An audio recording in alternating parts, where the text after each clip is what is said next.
క్రీస్తునందు ప్రియ దేవుని సంగమా, ప్రభువైన యేసుక్రీస్తు వారి పరిశుద్ధ నామమున మీకందరికీ శుభములు వందనములు తెలియజేస్తూ ఉన్నాను. దేవుని మహాప్రేమ, ఆయన కృపను బట్టి మన సంఘంలో సంఘారాధనలో మన సంఘ ప్రియులు ఇంచుమించు అందరూ కూడా చేరగలిగారు. చాలా సంతోషం. మరి సింగులు గారి పరిసర ప్రాంతాల్లో ఉంటున్న మన ప్రియులు కూడా ఆరాధనలో కనబడటం చాలా సంతోషంగా ఉంది. దేవుడు వారికి కావాల్సిన మంచి పునరావాసాన్ని అనుగ్రహించి వారు కోల్పోయినటువంటి నష్టాన్నంతటినీ తీసివేసి ఆయన మితిలేని కృప మరలా తిరిగి వారు రిస్టోరకు మరి దేవుడు వారి పట్ల దయ చూపించిన కాక మన ప్రాంతాలలో వారిని కూడా జ్ఞాపకము చేసుకుందాం. మంచిది. ఈరోజు చదువుకున్నటువంటి 2 వాక్య భాగాల నుండి దేవుని మాటలను మనము ధ్యానం చేద్దాం. ఆదికాండము 17వ అధ్యాయము 1వ వచనం నుండి 8వ వచనం వరకు వాక్య భాగం చదువుకున్నాం. ఈ వాక్య భాగంలో దేవుడు మరి అబ్రహాం భక్తులతో మాట్లాడుతున్నటువంటి విషయాలు మొదటి 8 వచనాలు గల భాగం నుండి మనం తీసుకుంటున్నాం. దేవుడు ఆయనతో మాట్లాడే ఆ అధ్యాయంలో అప్పటికి ఆయన పేరు అబ్రాహాము, తర్వాత ఆయన పేరు అబ్రహాముగా మార్చబడినది. మరి 2వ భాగము పరిశుద్ధులైన మార్కు రాసినటువంటి సువార్త 3వ అధ్యాయము 13వ వచనము నుండి 19వ వచనం వరకు భాగాన్ని చదువుకున్నాం. ఈ భాగంలో ప్రభువైన యేసుక్రీస్తు వారు మరి ఆయన శిష్యులలో కొందరిని, తనకిష్టమైన వారిని ఆయన పిలిచి వారికి అపోస్తలులు అనే పేరు పెట్టి వారికి దేవుని యొక్క రాజ్య సువార్తను అప్పగించటం, ఒక గ్రేట్ మిషన్ అప్పగించటము ఈరోజు చదువుకున్నటువంటి భాగంలో ఉన్నది. ఈ 2 భాగాల నుండి the ordinary for the extraordinary, అసాధారణమైనటువంటి దాని కొరకు సాధారణమైన వారు లేక సామాన్యులైనటువంటి వారు పిలువబడ్డారు.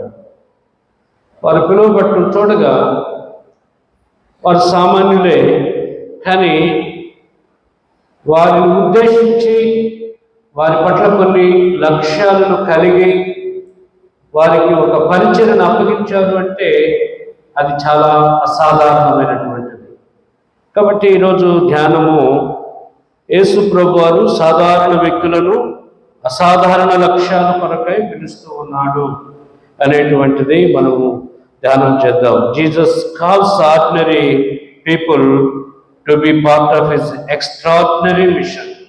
Extraordinary mission. ఆయన యలోకమునకు వచ్చినదే మనలను, అంటే సర్వమానవాడి పట్ల మనుషుడు చేరుకోలేని, అందుకోలేని, మనుషుడు తనకు తాను సంపాదించుకోలేని ఆ పరలోక రాజ్యం ఇవ్వడానికి.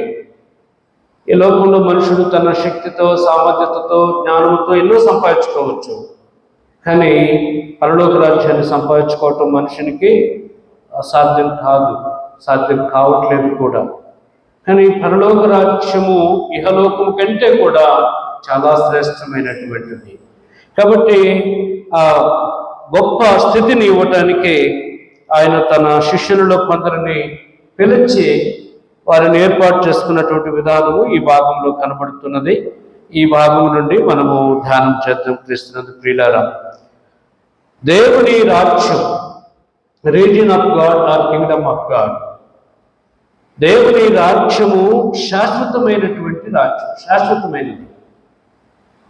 దేవుడు తన బిడ్డలకు తాత్కాలికమైనటువంటి విషయాలను, తాత్కాలికమైనటువంటి సంతోషాన్ని ఇవ్వడు.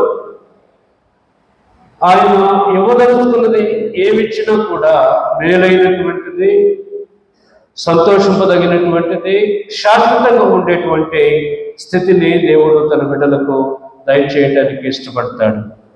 కాబట్టి దేవుని రాజ్యమును గురించి ఈ పరిశుద్ధ గ్రంథంలో అనేక విషయాలు ఉన్నాయి. అందులో మనం గమనించగలిగితే దేవుని రాజ్యం నీతితో కూడినటువంటిది, దేవుని రాజ్యము శాంతితో కూడినటువంటిది, కలవరం లేనటువంటిది. యెహోవా రాజ్యాలు గమనించండి, కలవరం, నిద్రలేస్తే కలవరం, ఆందోళన, ఎక్కడ ఏం జరుగుతుందో తెలియదు, ఏ విపత్తు వినాల్సి వస్తుందో, ఎదుర్కోవాల్సి వస్తుందో తెలియదు, ఏ పరిస్థితులు రోజుకు రోజుకు చూడవలసి వస్తుందో ఎవరికీ తెలియదు.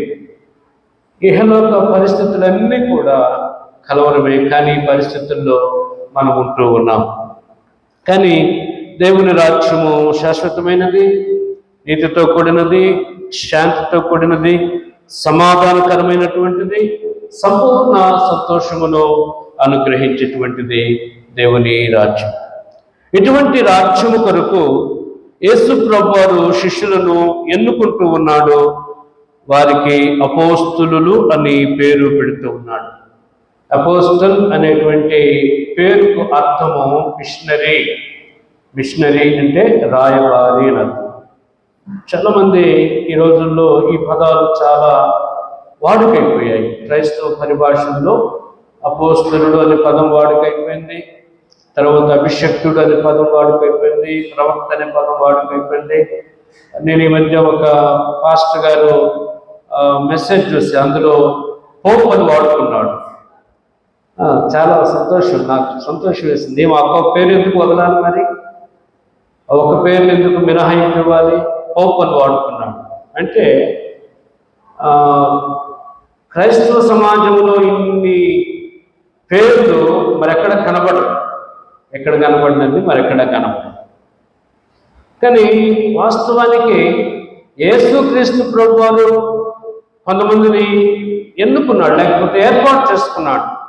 మత్తయి సువార్తికుడు రాస్తాడు, ఆయన రాత్రంతా ప్రార్థన చేసి, మరొక చోట రాయబడింది, శిష్యులను లేకపోతే ప్రత్యేకించి 12 మందిని ఏర్పాటు చేసుకోవడంలో ప్రభువారు రాత్రంతా ప్రార్థనలో గడిపాడు.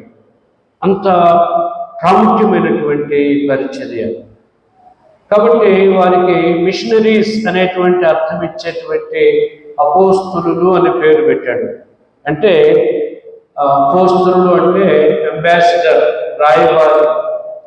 రాయబారి దేనికి రాయబారుగా ఉండాలి? దేవుని రాజ్యానికి, దేవునికి రాయబారుగా ఉండాలి.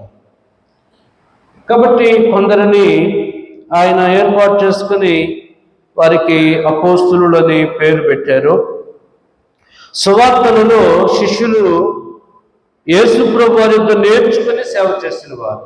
శిష్యుడు, డిసైపుల్ ఇన్ గాస్పుల్స్లో డిసైపుల్ అంటే మరి ప్రభువు దగ్గర, ప్రభువుని అనుసరించి ప్రభు దగ్గర నేర్చుకుని ప్రభు చేత పంపబడినటువంటి వారు డిసైపుల్. అదే అపోస్తుల కార్యంలోకి వచ్చే లోపల మరి విశ్వాసి డిసైపుల్గా పిలువబడ్డాడు. క్రైస్తవ విశ్వాసి శిష్యుడిగా పిలువబడ్డాడు. అంటే యేసు ప్రభువుని నమ్ముకొని బాప్తిసం తీసుకొని సంఘ సహవాసం చేస్తూ బలలో అంటే రొట్టెలో చేయి వేస్తూ వారు శిష్యులుగా పిలువబడ్డారు. అందుకని అంత్యోకయలో మొట్టమొదట క్రైస్తవులు శిష్యులు అనబడివి అని అక్కడ వ్రాయబడి ఉన్నది. క్రీస్తునందు ప్రియులారా, అంటే యేసును వెంబడించేటువంటి వారు అనగా విశ్వాసిగా ఆయన విశ్వాసం ఉంచి ఆయన బోధను అనుసరించే వారందరూ కూడా శిష్యులుగా పిలువబడుతున్నట్లు మనము చూడగలం క్రీస్తునందు ప్రియమైనటువంటి వారు. కాబట్టి ఈ ధ్యానంలో సంఘముగా మనం కూడా జ్ఞాపకం చేసుకోవాలి. నమ్మిన ప్రతి క్రైస్తవుడు అనగా యేసు ప్రభువును విశ్వసించి ఆయన ఉన్న మరణ పునరుద్ధానాలను విశ్వసించి ఆయన మళ్ళా తిరిగి రాబోతూ ఉన్నాడు, ఆయన ప్రకటించిన రాజ్యం మనకి ఇవ్వబోతూ ఉన్నాడు అని ఎవరైనా సరే, ఈ ఆరాధనలో ఉన్న వారు కావచ్చు, ఈ వాక్యము అనేక ప్రాంతాల నుండి వినుచున్న ప్రియులు కావచ్చు, లేకపోతే వారు ఎవరైనా సరే విశ్వసించిన వారందరూ నమ్మి బాప్తిసం తీసుకొని మరి ప్రభు బలులో పాల్గొంటూ పొంది సంఘ సహవాసము చేస్తూ ఉన్నారంటే వారందరూ కూడా ఏమవుతూ ఉన్నారు? శిష్యులు, డిసైపుల్స్గా చూడబడుతూ ఉన్నాం. అయితే వారిని ఎందుకు మరలా ఆయన ఏర్పాటు చేసుకున్నాడు అనేది ఈ ధ్యానంలో ఉన్నటువంటి ఒక ప్రత్యేకత. పాత నిబంధనలో అబ్రహాం గారు దేవునికి ఒక సాధారణమైన వ్యక్తిగా కనబడ్డాడు. మనం చదువుకున్న భాగము ఆదికాండం 17వ అధ్యాయంలో అబ్రహాం ఎలా కనబడుతూ ఉన్నాడు దేవునికి? ఒక సాధారణమైన వ్యక్తి.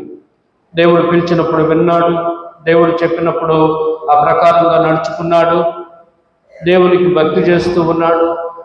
ఒక సాధారణమైనటువంటి భక్తి కలిగిన వారుగా దేవుడు అబ్రహాం గారిని చూచాడు. కానీ దేవుని దృష్టిలో ఆయన ఒక అసాధారణమైన వ్యక్తిగా మార్చాలనుకున్నాడు. ఎలా మారుకోవాలనుకున్నాడు? సాధారణమైనటువంటి ఒక సామాన్య జీవితం కలిగిన అబ్రహాం గారు ఎలా మారిపోయాడంట? ఒక సాధారణమైనటువంటి వ్యక్తిగా మారాలి. ఎందుకంటే దేవుడు తనను వెంబడించే వారి ఎడల, తన యందు నమ్మిక ఉంచిన వారి ఎడల, తనకు ప్రార్థన చేస్తున్న వారి ఎడల ఆయన ప్రణాళిక అటువంటిది. వారి పట్ల అటువంటి ఉద్దేశాన్ని ఆయన కలిగి ఉన్నాడు.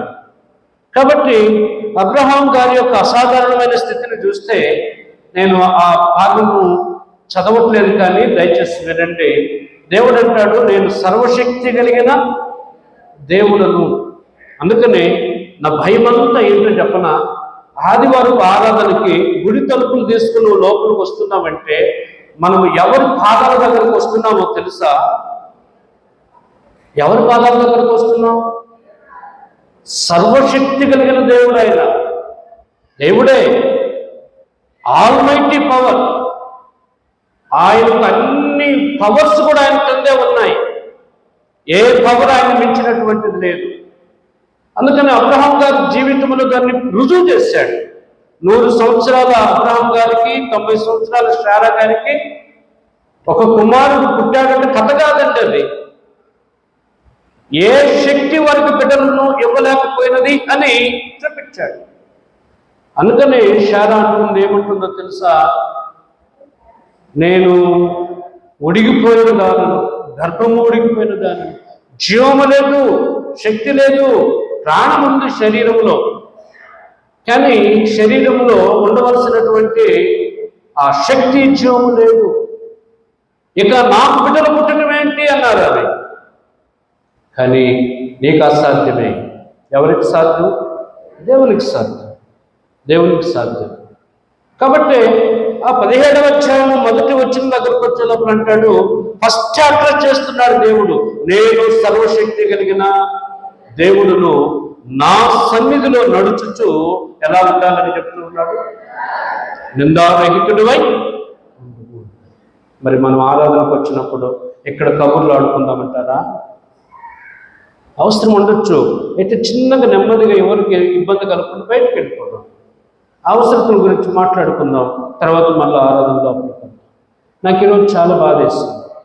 యూత్ వాళ్ళు వచ్చినప్పుడు కూడా చాలా బాధేస్తుంది. ఒక పక్క ఇక్కడ చూస్తే సౌండ్ సిస్టమ్ దగ్గర డిస్టర్బెన్స్ కనపడుతుంది. లేదు, అలా ఉండకూడదు. మనం మీరు ఏమైనా అనుకోండి, నేను ప్రేమతోనే తెలియచేయాలనుకుంటున్నాను. తెలియచేయకపోతే దైవ సేవకునిగా, కాపరిగా నేను దేవునికి లెక్క చెప్పవలసి వస్తుంది.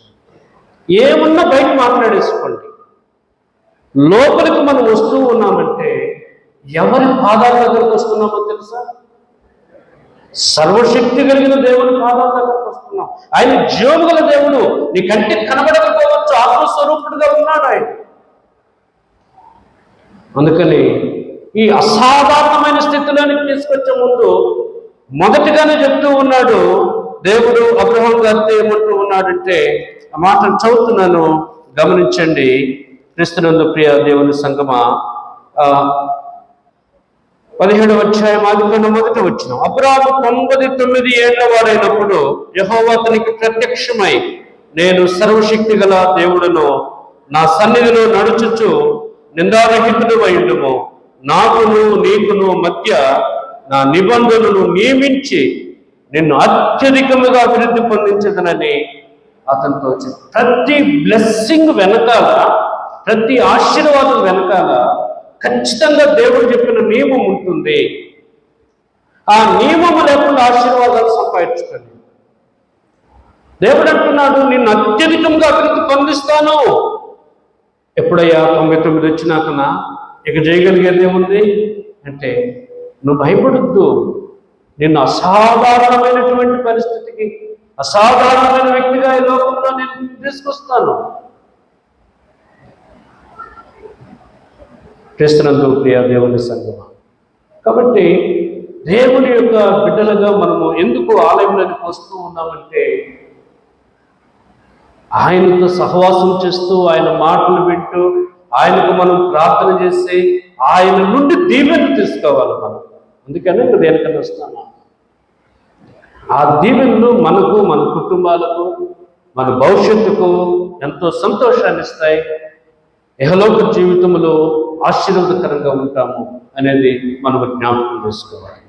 ఇక్కడ ఆ మొదటి వచనము నుండి 8 వచనాలు గల భాగములో దేవుడు అబ్రహాం గారితో చెప్పినటువంటి ఆ మాటలలో ఒక 4 నేను చూస్తున్నాను.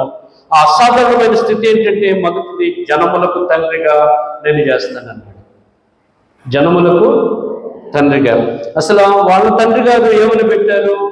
హారన్, అబ్రాము అని పేరు పెట్టాడు. అబ్రాము అంటే తండ్రి గొప్పవాడు అని అర్థం. నీవు గొప్పడుగా పిలువబడతావయ్యా అని. కానీ దేవుడు ఏమంటున్నాడంటే, నీవు నీ వరకు గొప్పవాడు కాదు, నీ నుండి అనేకులకు, అనేక జనాంగాలకు కూడా నువ్వు గొప్పవాడుగానే దీవించబడతావు. అంటే జనములకు తండ్రి కాదు. కానీ ఈరోజు ప్రపంచంలో గమనించండి, అబ్రహాము నుండి వచ్చిన రిలీజియన్స్ ప్రాముఖ్యంగా 3 కనబడతాయి. ఒకటి జ్యూవిష్ పీపుల్ కనబడుతున్నారు, రెండవది ఇస్లాం కమ్యూనిటీ కనబడుతుంది, క్రిస్టియన్స్ కూడా ఇంచుమించు యేసుక్రీస్తు ప్రభు ద్వారా అబ్రహాము యొక్క సంతతే. అంటే ఇంత పెద్ద సమాజము ఈ ప్రపంచములో ప్రసిద్ధికెక్కి ఆ వాగ్దానాలు, ఆ మేలులు, ఆశీర్వాదాలతో దీవించబడటానికి ఒక వ్యక్తి కారణమయ్యాడు. ఆ వ్యక్తి దేవుని సన్నిధిలో దేవుడు చెప్పినట్లు భయభక్తులతో జీవించడానికి వ్యక్తి. మనం కూడా మన కుటుంబంలో మనం కూడా దేవునికి ఇష్టలుగా జీవిస్తే మన కుటుంబం అంతా కూడా దీవించబడితే క్రీస్తునందు ప్రియ దేవుని సంగమా. రెండవది, దేవుడు అక్కడ వాగ్దానం చేస్తున్నాడు, ప్రామిస్ చేస్తూ ఉన్నాడు. ఏంటి ఆ ప్రామిస్ అంటే, వారికి పాలు తేళ్లు ప్రవహించు దేశం, కనాను దేశం, అది నిత్య స్వాస్థ్యంగా ఇహలోకంలో వారికి ఇస్తానని ప్రామిస్ చేశాడు. మూడవదిగా అక్కడ చూస్తే నిబంధన ప్రజ, కావనెంట్ పీపుల్, దేవునితో ఒడంబడిక చేసుకున్నటువంటి ప్రజగా వారితో చెప్తూ ఉన్నాడు. తర్వాత రాజులు నీలో నుండి వచ్చారు. ఈరోజు మన సంఘంలో ఉన్న బిడ్డలు అనేక మంది డాక్టర్స్గా, తర్వాత ఇంజనీర్స్గా, వివిధ మంచి మంచి ఎడ్యుకేషన్ ప్రొఫెషనల్స్గా తయారవుతున్నారంటే అది దేవుని ఆశీర్వాదం. అది దేవుని ఆశీర్వాదం. కాబట్టి రాజులు అనే పదం ఏంటంటే, ఈ సమాజంలో నీ పిల్లలు ఎలా అవుతారంటే టాపర్స్గానే ఉంటారు, తలగా ఉంటారు కానీ టాపర్గా ఉండరు అనేటువంటి వాగ్దానం అక్కడ కనబడుతూ ఉన్నది. క్రీస్తునందు ప్రియులారా, ఇన్ని అసాధారణమైనటువంటి ఆశీర్వాదాలు ఒక సామాన్యుడైనటువంటి అబ్రహాం గారికి ఇస్తానన్నప్పుడు విధేయుడయ్యాడంటారా లేదంటారా? విధేయుడయ్యాడు. కాబట్టి మనం కూడా జ్ఞాపకం చేసుకోవాలి. ఇక క్రొత్త నిబంధనలకు వచ్చే లోపల శిష్యులను గురించి ఇక్కడ ఈ సువార్తికుడు, మార్కు సువార్తికుడు రాస్తూ ఉన్నాడు. ఈ శిష్యులు డిఫరెంట్ బ్యాక్గ్రౌండ్స్ కలిగిన వారు. వీళ్ళందరూ ఒకే వృత్తి కలిగిన వారు కాదు, డిఫరెంట్ ప్రొఫెషన్స్, డిఫరెంట్ బ్యాక్గ్రౌండ్స్ కలిగినటువంటి వారు. ఉదాహరణకు వీళ్ళు జాలర్లు ఉన్నారు, కొంతమంది ఫిషర్మెన్. వాళ్ళు ఎవరు? పేతురు ఉన్నాడు, సీమోను పేతురు, ఆయన సహోదరుడు ఆంద్రియా ఉన్నాడు. తర్వాత జబదేయ యొక్క 2 కుమారులు యోహాను, యాకోబు ఉన్నారు. తర్వాత ఫిలిప్పు, బెస్తయి వాడైనటువంటి ఫిలిప్పు ఉన్నారు. వీళ్ళందరూ కూడా వృత్తికి చేపలు బట్టి దాని ద్వారా జీవనం చేస్తున్నారు. తర్వాత ట్యాక్స్ కలెక్టర్ ఉన్నాడు ఒక ఆయన, ఇందులో పన్ను వసూలు చేసే ఆయన. ఎవరు? మత్తయి. ఈ బైబిల్ గ్రంథంలో రాయబడిన 4 సువార్తల్లో ఫస్ట్ బుక్ ఉంది కదా, మత్తయి సువార్త. ఆయన పేరు లేవి, సుంకరి అయినటువంటి మత్తయి ఆయన పేరు. తర్వాత ట్రేడ్స్మెన్ ఉన్నారు అక్కడ, కొంతమంది వ్యాపారం చేసేటువంటి వారు ఉన్నారు. అందులో అల్ఫీయు కుమారుడు యాకోబు ఉన్నాడు, తర్వాత తద్దయి ఉన్నాడు, అంతేకాదు బర్తలోమయి కూడా ఉన్నాడు. నతనీయులుగా పిలువబడినటువంటి బర్తలోమయి కూడా ఉన్నాడు. అంటే డిఫరెంట్ ప్రొఫెషన్స్ వీళ్ళు కలిగి ఉన్నారు. తర్వాత జలోతీయుడైనటువంటి సీమోను, జలోతీయుడు అంటే జలత్ అంటే ఆసక్తి. ఏం ఆసక్తి అంటే తన జనుల మీద ఆసక్తి, రోమా రూల్ని వ్యతిరేకించిన వాడైన ఈయన కూడా యేసుక్రీస్తు ప్రభువారి శిష్యుడయ్యాడు, అపోస్తులుడయ్యాడు. తర్వాత తోమా ఉన్నాడు. తోమాకు మరొక పేరేంటి? దిదుమా అనేటువంటి తోమా. ఈ డిడమస్ అంటే అర్థం ఏంటి? వీళ్ళు ఉన్న ఆ రెండు లక్షణాలు ఏంటంటే డౌట్ అండ్ ఫెయిత్. ఏంటంట? డౌట్ ఉంది, ఫెయిత్ ఉంది. మీకు తెలుసా లేదో, ఈ రీసెర్చ్ స్కాలర్కి వెళితే ఒక రీసెర్చ్ చేయాలంటే అక్కడ ఈ రెండు గుణాలు ఉండాలి. ఫస్ట్ డౌట్ పడాలి, తర్వాత ఫెయిత్ ఉంచాలి. డౌట్ పడకపోతే ముందుకు పోదు. ఇది ఎందుకు, ఎలా ఎందుకు, ఇలాంటి ప్రశ్నలు ఉత్పన్నమైతేనే అక్కడ ఆన్సర్ వస్తుంది. ఎవరు నెగిటివ్గా తక్కువగా చూడటానికి ఎంత మాత్రం లేదు. ఇక చివరిలో ఇంకెవరున్నారు? ఇస్కరియోతు యోధా. ఈ ఇస్కరియోతు యోధా కూడా మరి ఆయన ఏ ప్రొఫెషన్ కలిగి ఉన్నాడో తెలియదు, కానీ ప్రభు అయితే ఆయనకు ఒక మంచి పరిచర్యను అప్పగించాడు. ఏం పరిచర్య? మన భాషలో చెప్పాలంటే ట్రెజరర్స్ అంతా అలా ఉంటారు, కానీ అది ప్రమాదకరమైనదిగా ఉంటుంది. ఈ ఇస్కరియోతు యోధా పాపం డబ్బు సంచానికి పట్టించినప్పుడు నాటువంటి చివరికి ఇంకా యేసు ప్రభువును కూడా అమ్మేసేసాడు. మరి యేసయ్యకి తెలియదంటే తెలుసు, కానీ యేసయ్య మారుతాడేమో అనేటువంటి ఆశ. సో వీరు కొత్త నిబంధనలో మరి యేసు ప్రభు వారిని ఎంపిక చేసుకోవటంలో వీళ్ళందరూ ఒక సాధారణమైనటువంటి స్థితి, సామాన్యమైనటువంటి స్థితి. వీళ్ళని గురించి కొన్ని సాక్ష్యాలు పరిశుద్ధ గ్రంథంలో అక్కడక్కడ వ్రాయబడ్డాయి. అపోస్తల కార్యములు 4వ అధ్యాయము 13వ వచనమును మనం చూస్తే,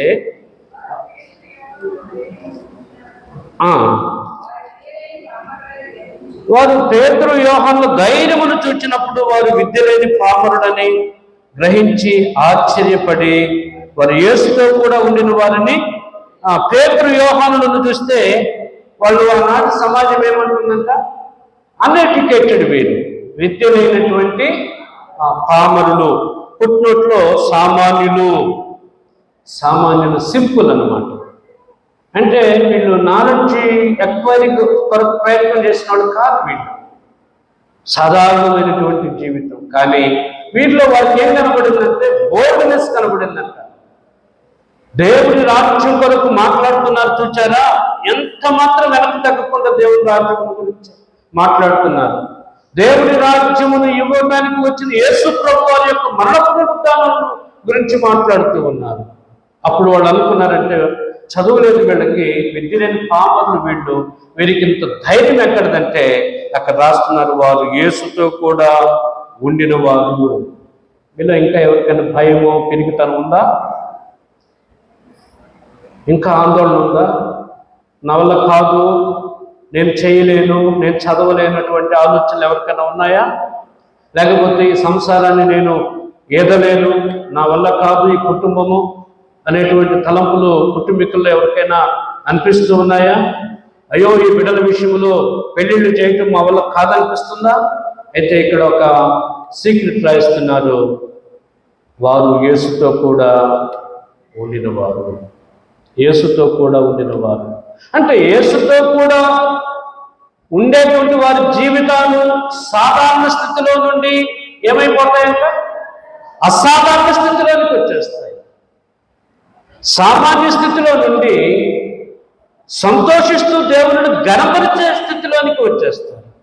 అందుకే కదా ఒక 4 తరాలు వెనక్కి వెళితే మన పూర్వీకులందరూ కూడా ఎటువంటి బ్యాక్గ్రౌండ్ కలిగినటువంటి వాళ్ళు ఈరోజు మనము ఎంత చక్కగా మంచి మంచి చదువులు, మంచి మంచి ఉద్యోగాలు, ఇల్లు కట్టుకొని బిడ్డలు బాగా చదివించుకుంటూ సివిల్ సర్వెంట్స్ని చేస్తూ, డాక్టర్స్, ఇంజనీర్స్ని చేస్తూ, సైంటిస్టులను చేస్తూ మన బిడ్డలను ముందుకు నడిపించగలుగుతూ ఉన్నారంటే ఆనాడు వాళ్ళు యేసుకు విధేయులయ్యారు. యేసు ప్రభు వారి యొక్క బిడ్డలతో సహవాసం చేశారు. కాబట్టి దేవుని పిల్లలంగా మనం కూడా జ్ఞాపకం చేసుకోవాలి. క్రీస్తునందు ప్రియ సంగమా, ఎందుకు ఇవన్నీ అంటే దేవుని రాజ్యము కొరకు, ఇహలోకపు వైభోగాల కొరకు కాదు. ఇహలోకపు సంతోషం దేవుడు ఇస్తాడు, కానీ దేవుని రాజ్యం నీకు ఇవ్వాలని, పరలోకపు రాజ్యానికి వారసులుగా చేయాలని, దేవుని రాజ్యం కొరకు లోకమును దేవుని యొద్దకు నడిపించాలి. ఎవరు నడిపించాలి? లోకమును అంటే లోకములో ఉన్న మనుషులను దేవుని యొద్దకు నడిపించాలి. ఎవరు? సంఘము మన సమాజాన్ని, నిజదేవుని ఎరగినటువంటి సమాజాన్ని, అపార్థాలు చేసుకుంటున్నటువంటి సమాజాన్ని ఆయన ప్రేమను గురించి, ఆయన కార్యములను గురించి మనం తెలియచేయాలి. అది మన జీవిత సాక్ష్యాల ద్వారా కావచ్చు, సువార్త ప్రకటించడం ద్వారా కావచ్చు, లేకపోతే మనము చేస్తున్నటువంటి మంచి కార్యాలను బట్టి కావచ్చు. ఈ ఫ్లడ్ రిలీఫ్ విషయంలో మన ప్రియులతో కలిసి నేను కూడా నీళ్ళలో తిరిగి రిటర్న్ అయ్యి వస్తున్నప్పుడు ఓ బ్రాహ్మణ పూజారి మన పెద్దలతో మాట్లాడుతున్నప్పుడు నేను వెనకుండి దూరంగా వింటూ ఉన్నాను. ఏం మాట్లాడుతున్నారంటే, మీ బ్యాప్టిస్ట్ చర్చ్ మాత్రం మాకు చాలా మేలు చేసింది అనేసి, ఈ నీళ్ళల్లో వచ్చి మాకు ఆహారం ఇచ్చి, ఇదిగో ఒక వస్త్రము లేకపోతే ఆ మెడిసిన్ ఇస్తున్నారంటే, ఇది మీరు మా మతాలను చూసినా, కులాలను చూసినా, లేకపోతే సమాజంలో ఉన్నటువంటి హెచ్చు తగ్గుల వైషమ్యాలు చూసినా సాధ్యం కాదు. కానీ ఆ ప్రేమ ఉంది చూసారా? వాళ్ళు ఎవరైనా సరే, మన వాళ్ళు ఇచ్చింది కేవలం క్రిస్టియన్స్కే కాదు, మన సంఘస్థులైన వారికే కాదు, అందరికీ, వాళ్ళకు అందుబాటులో ఉన్న వారికి అందరికీ, ఇవ్వగలిగిన వారందరికీ ఇస్తున్నప్పుడు చూచి ఈ పరిచర్యను బట్టి దేవాన్ని స్తుతిస్తున్నానని నేను మనసులోనే దేవుని స్తుతిస్తూ వచ్చాను. క్రీస్తునందు ప్రియ సంగమా, సువార్త ద్వారా ప్రభు దగ్గరికి నడిపించాలి. కానీ కొన్నిసార్లు సాధ్యం కాకపోతే మన సాక్ష్యం ద్వారా, మన ప్రేమ ద్వారా, మన పరిచర్య ద్వారా వారిని ప్రభు ప్రేమను ఎరిగేటట్లుగా చేయాలి. అప్పుడు అది ప్రభు యొక్క ఉద్దేశము నెరవేర్చినటువంటి వారం అవుతాం. ఈ సమయంలో ఒక 4 ప్రాముఖ్యమైనటువంటి తలంపులను ఈ శిష్యుల విషయంలో ప్రభు చేసినటువంటి ఈ కార్యం ద్వారా మనము గమనించుదాం. క్రీస్తునందు ప్రియులారా, మొదటిది the intentional call of Jesus. Intentional call అంటే ఉద్దేశపు పిలుపు ఉంది ఇక్కడ. ఒక ఉద్దేశాన్ని, ఒక లక్ష్యాన్ని, ఒక గురి కలిగి ఆయన పిలుస్తూ ఉన్నాడు. యేసుక్రీస్తు ప్రభు వారిని 70 మంది శిష్యులు వెంబడించారు.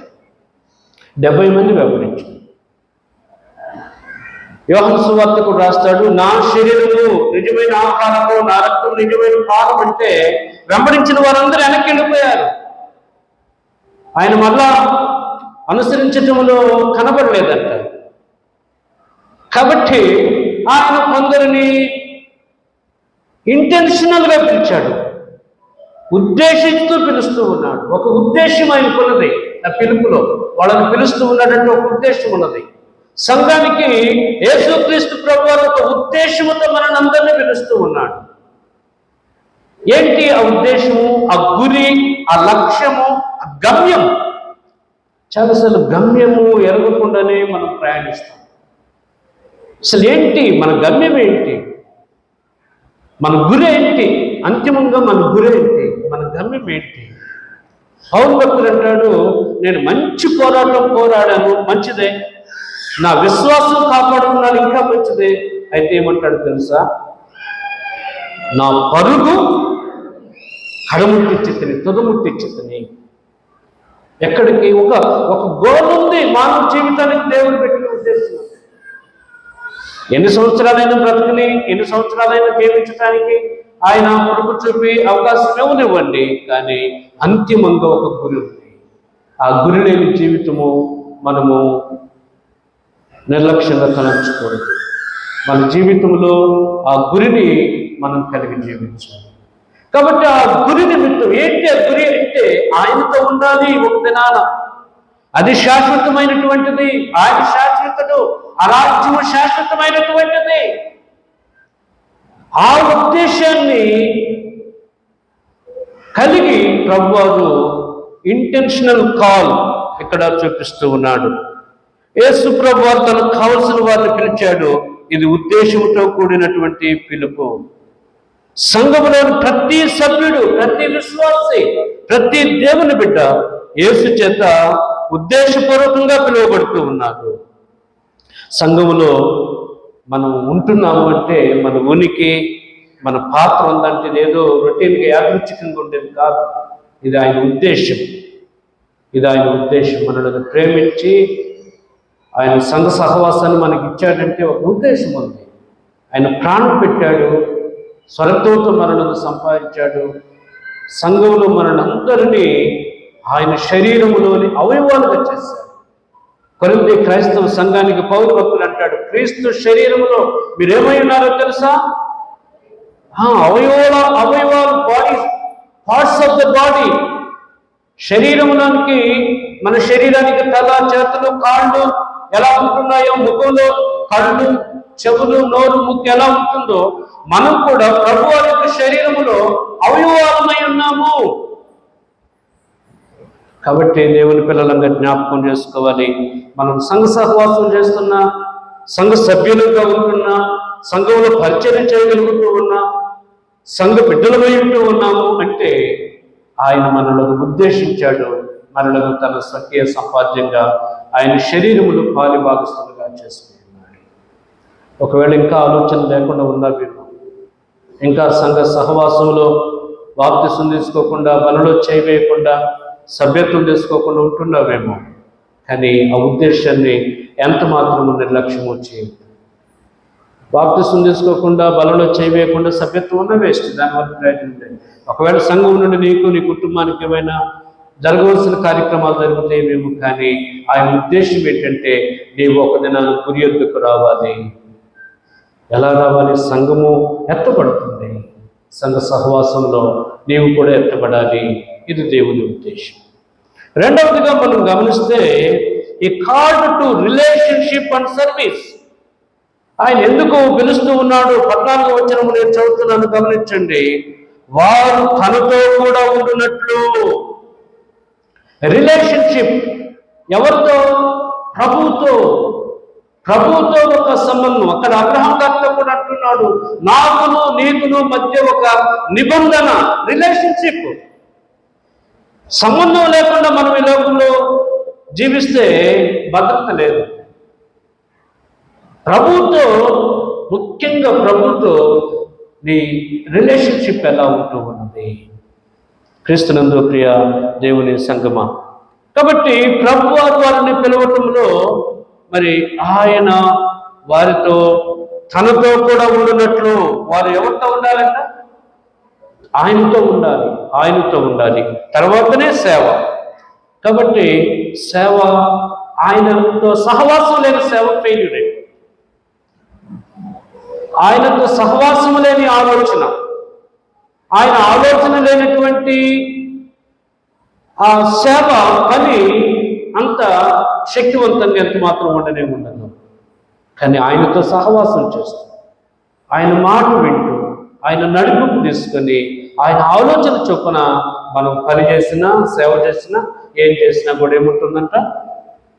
మనకు ఖచ్చితంగా విజయము ఉంటుంది. క్రీస్తునందు ప్రియమైనటువంటి వాళ్ళ. కాబట్టి శిష్యులు మొదట యేసుతో ఉండటానికి పిలువబడ్డారు. ఇది గమనించారు. ఆయనతో ఉండటానికి పిలువబడుతున్నారు. ఉద్దేశం కలిగి ఒక ఉద్దేశాన్ని తెలియచేయటానికి శిష్యులు పిలిచాడు. రెండవది ఆయనతో ఉండటానికి ఆయన పిలుస్తున్నట్లుగా మనం చూస్తున్నాం. They were first called to be with him. ఆయనతో ఉండటానికి, then to be sent out.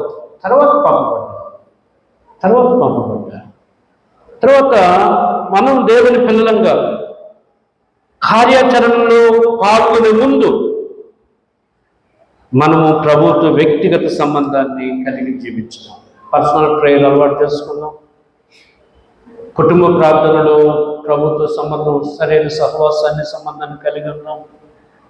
తర్వాత సంఘంగా కూడినప్పుడు కలిసి ప్రార్థన చేద్దాం. తర్వాత పని చేద్దాం. కాబట్టి దేవుని పిల్లలంగా జ్ఞాపకం చేసుకోవాలి.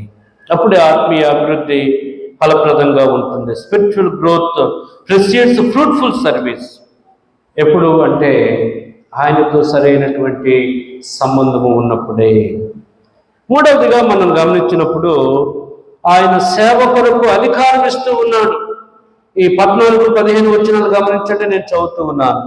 వారు తనతో కూడా ఉండినట్లును దయ్యములను వెళ్ళగొట్టు అధికారము గలవారై సువార్త ప్రకటించుటకును వారిని పంపవలనని ఆయన 12 మందిని నియమించను.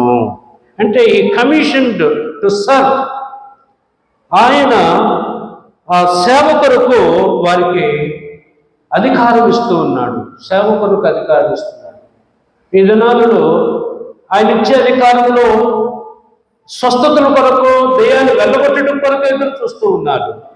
కానీ దేవుని సువార్త కూడా ప్రకటించడానికి ఆయన అధికారము ఇస్తూ ఉన్నాడని ఇక్కడ మనము జ్ఞాపకం చేసుకోవాలి. క్రీస్తునందు ప్రియులారా, యేసు వారిని సువార్తను ప్రకటించడానికి, అపవిత్రాత్మలపై, దయ్యాలపై అధికారం ఇవ్వడానికి వారిని తన యొద్దకు పిలిచినట్లుగా మనం చూస్తున్నాం. సంఘ ప్రియులమైన మనమందరం కూడా ఏదో సంఘాలకి అటెండెన్స్, ఒకవేళ పాస్టర్ కనబడకపోతే ఫోన్ చేస్తాడేమో, ఈ అటెండెన్స్ కొరకు కాదు మనం రావాల్సింది. లేకపోతే పెద్దలు అడుగుతారేమో, ఏం పోయిన వారం ఎందుకు రాలేదని అడుగుతారేమో. ఈ అటెండెన్స్ కొరకు కాదు. మనము సంఘ ఆలోచనలో మనం ఉండాలి. సంఘ సహవాసానికి వస్తున్నామంటే, సంఘ ఆరాధనలో మనం పాల్గొని దేవుని ఆరాధిస్తున్నామంటే, సంఘం యొక్క ఆలోచన, ఏ ఆలోచన అయితే సంఘము అంటే ఒక ఆలోచన మన ఎదుటి పెడుతూ ఉన్నారో, అది పెద్దలు కానీ దైవ సేవకులు కానీ, అందులో మనం కూడా ఏమవ్వాలంట, భాగస్వామ్యం అవ్వాలి. ఏదో వస్తున్నాం పోతున్నాం కాదు. వస్తూ పోతూ ఉంటే ప్రయోజనం ఏం లేదు. కానీ నీవు ఇది దేవుని రాజ్యానికి ప్రతినిధిగా ఉన్నటువంటి సంఘం. దేవుని రాజ్యం కొరకు ఆయన ప్రత్యేకంగా ఇంటెన్షనల్ కాలిస్తూ ఉన్నాడు. దేవుని రాజ్యం కొరకు ఆయన వారితో సంబంధపరుస్తూ ఉన్నాడు, వారికి అధికారం ఇస్తూ ఉన్నాడు అన్నప్పుడు నాకేం సంబంధం లేదండి అంటే, ఆయన కూడా అంటాడు ఒకరోజు, నీవెవరువో నాకు తెలియదు, నీవెవరువో నాకు తెలియదు అంటాడు. అది సంతోషమైన ఆ సంబంధంతో సంతోషించి దేవుని కనపచ్చు, కష్టమైనా ఎదుర్కోవటానికి ధైర్యంగా సంఘ సహవాసంలో కొనసాగాలి. అంతేగాని సంఘ సహవాసాన్ని విడిచి లేకపోతే ఊరిని వస్తున్నాం పోతున్నామంటే దానివల్ల అంత ఆత్మీయ అభివృద్ధి, దీవెన కనబడదు. క్రీస్తునందు ప్రియ దేవుని సంగమా, ఏంటి సంఘ ఆలోచనలో మనం చురుగ్గా పాల్గొనటం అంటే, ఒకటి సువార్తను పంచుకోవాలి. Sharing the gospel. ఏం చేయాలంటే సువార్తను షేర్ చేయాలి, పంచుకోవాలి. ఒకవేళ నువ్వు ప్రకటించలేకపోవచ్చు, నీకు ధైర్యం లేకపోవచ్చు, లేకపోతే చెప్పడానికి కావలసినటువంటి నీకు శక్తి సామర్థ్యత లేకపోవచ్చు, కానీ విన్నదాన్ని మాత్రం ఏం చేయొచ్చు, షేర్ చేయొచ్చు. Sharing the gospel. తర్వాత సేవ చేయాల. చిన్న చీపురు పట్టుకొని పనిచేసినప్పుడు సేవ చేయటమే, దేవుని కొరకు సేవ చేయటమే. మీకు తెలియదు, చాలామంది దేవుని మందిరాన్ని కడుగుతాం, శుభ్రం చేస్తాం, మాకు కూడా సమయం ఏంటని వచ్చేవాళ్ళు చాలామంది ఉన్నారు. ఎందుకు? వాళ్ళ ఉద్దేశం ఏంటి? ఆ పనిలో మేము కూడా పాలుభాగస్థులం అవ్వాలి, ఆ పనిలో మేము కూడా పాలుభాగస్థులం అవ్వాలి. కాబట్టి దేవుని పిల్లలంగా జ్ఞాపకం చేసుకోవాలి, సేవ చేయాలి. తర్వాత ఆత్మీయ పోరాటాలలో మరి నిలువబడాలి. కొన్ని స్ట్రగుల్స్ వస్తాయి, విశ్వాసానికో, భక్తికో, ప్రార్థనకో, ఒకవేళ సమాజం నుండో, లేకపోతే అపవాది కలిగించే శోధనల నుండో, అనారోగ్యపు తొందరల నుండో, లేకపోతే కొన్ని కెలామిటీస్ చూసాం కదా. ఎవరైనా ఊహించారా? ఒక సండే అందరూ ఆరాధనకు సిద్ధపడి ఉన్నారు రావటానికి, కానీ ఎంత పెద్ద కష్టం వచ్చింది. దేవుని పిల్లలంగా మనం ఏం చేయాలి? వారితో ఆ కష్టాన్ని, ఆ బాధను షేర్ చేసుకోవాలి. నాకు రాలేదులే అంటే కాదు. ఎవరికి ఎటువంటి పరిస్థితులు కూడా ప్రయాణిస్తారో ఎవరికి తెలియదు, కానీ ఆ ఇబ్బందులు పంచుకోవాలి. అవసరమైతే కలిసి ప్రార్థన చేయాలి. మన సంఘం కూడా ఒక ప్రత్యేక ప్రార్థన వారి నిమిత్తం ఏర్పాటు చేస్తుంది. స్త్రీల సమాజం అయితే 3 గంటల నుండి సాయంకాలం 4 గంటల వరకు కొన్ని రోజులు ప్రార్థన చేశారు. ఒకవేళ ఏమి చేయలేకపోతే ప్రార్థనలు చేయాలి, కష్టాలను పంచుకోవాలి. ప్రార్థనలో ఒకరికొకరు ప్రార్థన చేసుకోవాలి, ధైర్యం చెప్పుకోవాలి. ఆది సంఘము అలా నిలబడింది క్రీస్తునందు. ప్రియా దేవుని సంఘమా, చివరిగా 4వదిగా మనం గమనిస్తే the power of unity in diversity. ఇక్కడ చూడండి 16వ వచనం నుండి 19వ వచనం వరకు గల భాగంలో ఆయన వాళ్ళ పేర్లు చెప్తున్నాడు. వారెవరనగా ఆయన పేతురు అని పేరు పెట్టిన సీమోను, జబదే కుమారులకు యాకోబు, అతని సహోదరులకు యోహాను, వీరిద్దరికి ఆయన బోయనర్గేస్ అని పేరు పెట్టెను. బోయనర్గేస్ అనగా ఉరిమిడి వారిని అర్థం. అంద్రేయ, ఫిలిప్పు, బర్తలోమయి, మత్తయి, తోమ, అల్ఫయి కుమారులకు యాకోబు, తద్దయి, కనానీయుడైన సీమోను, ఆయనను అప్పగించిన ఇస్కరియోతు, యోధా అనువారు. 12 మంది ఉన్నారు అక్కడ. ఇదంతా తర్వాత రాయబడిన సువార్త కాబట్టి ఒక నేరేషన్ ఇక్కడ చూపిస్తున్నాడు ఎవరెవరు ఉన్నారు అని. అయితే వీళ్ళందరూ డిఫరెంట్ బ్యాక్గ్రౌండ్ కలిగిన వారు. ఇందాక చెప్పాను నేను, కొందరు బెస్ట్ వారు ఉన్నారు, కొందరు ట్యాక్స్ కలెక్టర్స్ ఉన్నారు, కొందరు ట్రేడ్స్మెన్ ఉన్నారు, కొందరు పొలిటికల్గా జైలర్స్ ఉన్నారు, కొందరు ఇలా డిఫరెంట్ విభిన్న నైపుణ్యాలు కలిగినటువంటి వారు. వారి స్వభావాలు వేరు, వారి నేపథ్యాలు వేరు, కానీ వారందరికీ ఒకే లక్ష్యం ఉంది. వారందరికీ ఏమిచ్చాడు ప్రభు వారు? ఒక లక్ష్యం ఉంది. ఆ లక్ష్యము ఇంపార్టెంట్ అన్నమాట. అంటే ఆ భిన్నత్వం, వాళ్ళ ఆహారపు అలవాట్లు కావచ్చు, ప్రాంతాలు కావచ్చు, లేకపోతే సాంప్రదాయాలు కావచ్చు, కానీ వారందరినీ కూడా ప్రభు ఏం చేస్తున్నాడు? ఏక మనసుతో నడవటానికి వారికి తెలియజేస్తుంది. అప్పుడే ఏం కలుగుతుందంట? ప్రభు యొక్క శక్తి వారి మీద ఉంటుంది. అందుకని పెంతెకోస్తు అనేటువంటి పండుగ రోజు ప్రభు వారు పునరుద్ధానుడై పరమునకు ఆరోహణ మగుతో ఏమన్నాడు తెలుసా? మీకు అప్పగించేస్తాను కదా, ఇంక పోయి పని చేయండి అలాగా అనలేదు. ఏమన్నాడు? మీరందరూ వాగ్దానం చేయబడిన ఆత్మ కొరకు ఏం చేయమన్నాడు? కనిపెట్టి ప్రార్థన చేయండి. అంటే ఈ ప్రార్థనలో ఈ భిన్నాభిప్రాయాలు, భేదాభిప్రాయాలు ఇవన్నీ తొలగిపోతాయి. అసలు ప్రార్థన చేసేది ఎందుకు? నీ ప్రార్థన నీదే, నా ప్రార్థన లేదనుకోవటానిక కాదు. ప్రార్థనకు కూడి వస్తున్నాము అంటే ఇవన్నీ తొలగిపోవాలి. ఈ భేదాభిప్రాయాలు, ఈ భిన్నాభిప్రాయాలు, ఈ వ్యత్యాసాలు, కోపతాపాలు అన్నీ కూడా ఏమైపోవాలి? వెళ్ళిపోవాలి పక్కకి. ఏ మనసులోనికి రావాలి? క్రీస్తు మనసులోనికి రావాలి. అందుకని ఏ మనసులో వాళ్ళ మనసు మనసు అని రాయలేదు పరిశుద్ధాత్మ దేవుడు. క్రీస్తు మనసులోనికి రావాలి. అప్పుడు మనము శక్తివంతులం అవుతాం. శక్తివంతులం అప్పుడు అవుతామంట. కాబట్టి వాళ్ళందరూ మేడగదిలో చేరి ఏక మనసుతో ప్రార్థన చేస్తున్నారు. ఎంతమంది ఉన్నారంటే ఇంచుమించు 120 మంది ఉన్నారు. 120 మంది ఉన్నారు. వారందరూ శక్తితో నింపబడ్డారు, పరిశుద్ధాత్మ దేవునితో నింపబడ్డారు. వారు భాషలతో వారు మాట్లాడుతున్నప్పుడు ఆ పండగకు వచ్చిన వారు కూడా వివిధ దేశస్తులు ఉన్నారు. వారందరూ విన్నారంట. విని వీళ్ళు గలలీయులు కాదా, మన భాష మాట్లాడుతున్నారు, ఎప్పుడు నేర్చుకున్నారు మన భాష అన్నారు. వాళ్ళు ఆశ్చర్యపోవటం కాదు, యేసుక్రీస్తు ప్రభువారి గురించి తెలుసుకున్నారు, పాపాలు ఒప్పుకున్నారు, బాప్తిసం తీసుకున్నారు. ఎంతమంది అంటే ఒక్క రోజులో 3000 మంది బాప్తిసం తీసుకున్నారు. బ్యాప్టిస్ట్ చర్చిలో 2222 మంది ఒకే రోజు బాప్తిసం తీసుకున్నారు ఒకేసారి అని చరిత్రలో, బ్యాప్టిస్ట్ చరిత్రలో వ్రాయబడింది. ఎక్కడో తెలుసా? ఈ గుండ్లకమ్మ అనేటువంటి వాగులో. దీన్ని బ్యాప్టిస్ట్లో సెకండ్ పెంతెకోస్తు అంటారు. అంటే అంతమంది ఏదో ఫుడ్ కొరకు వస్త్రాలు ఇస్తారని కాదంట.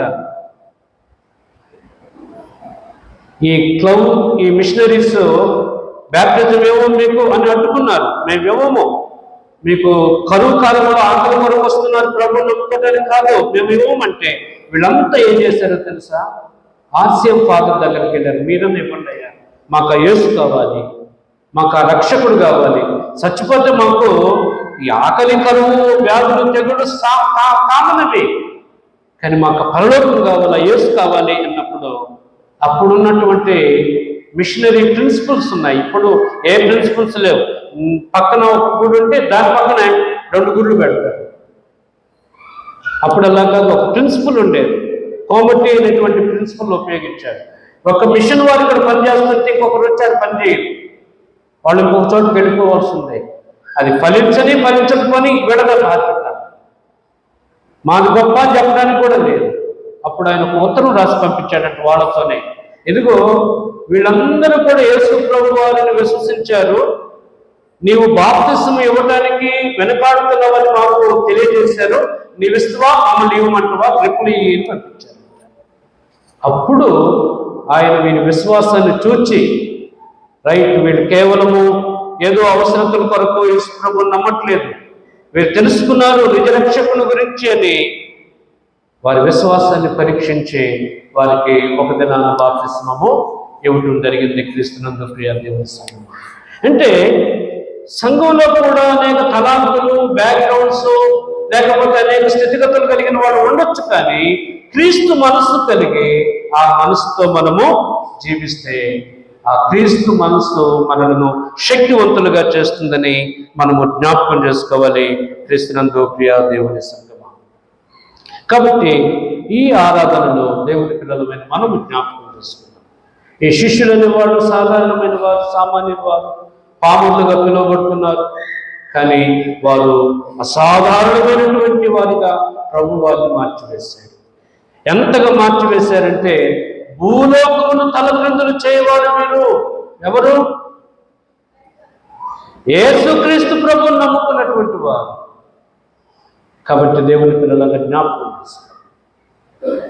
మన స్థితిని, మన పరిస్థితిని శక్తివంతంగా మార్చి, ప్రయోజకులుగా మార్చి, ఈ లోకంలో ప్రయోజకులుగాను, పరలోక రాజ్యానికి వారసులుగాను చేయటానికి యేసుక్రీస్తు ప్రభు వారు ఈ లోకానికి వచ్చాడు. తనలో ఉంచుదాం, ప్రార్థన చేసుకుందాం. మరి యేసు ప్రభు వారి పట్ల నీ పాత్ర ఏంటి? ఒక సంఘ సహవాసిగా, విశ్వాసిగా దేవుని రాజ్యం పట్ల, ప్రభు అయిన యేసుక్రీస్తు వారి పట్ల నీ పాత్ర ఏమై ఉన్నది? సంఘములో నీ భాగస్వామ్యం ఏమై ఉన్నది?